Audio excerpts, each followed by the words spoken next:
Hello, my name is Sandra, and for our interview project for Teaching Methods, I decided to interview Lisa Chong. Lisa grew up in Panama until she was around the age 15. Then she and her family moved to the United States, to the Maple Grove area here in Minnesota. I met Lisa through my sister, who attends the Maple Grove Open Door Church. Both Lisa and my sister go to a small group, a 20-somethings group. They're at that church, and they often have various events, and my sister invited me to come along to one of those events, and that's how I met Lisa. So Lisa was willing to allow me to ask her a few questions about her experience growing up in Panama and in their education system, and how that compared and the differences and similarities between that education system and the U.S. education system. Lisa said that for the most part, the structure in which the teachers follow in the school systems in Panama are very similar to the structures here in the United States. The topics that are studied, the tests that are taken are all very similar to here in the United States. But one thing that she did point out was that in Panama, there is often a limited amount of resources that are available to the teachers.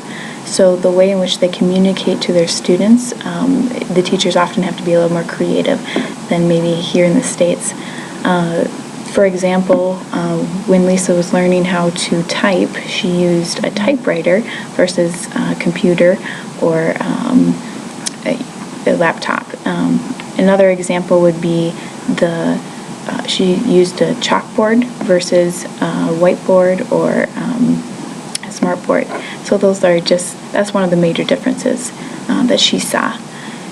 So she also said that the primary thing that was most difficult in coming into and transitioning to the United States, of course, was like the language and stuff.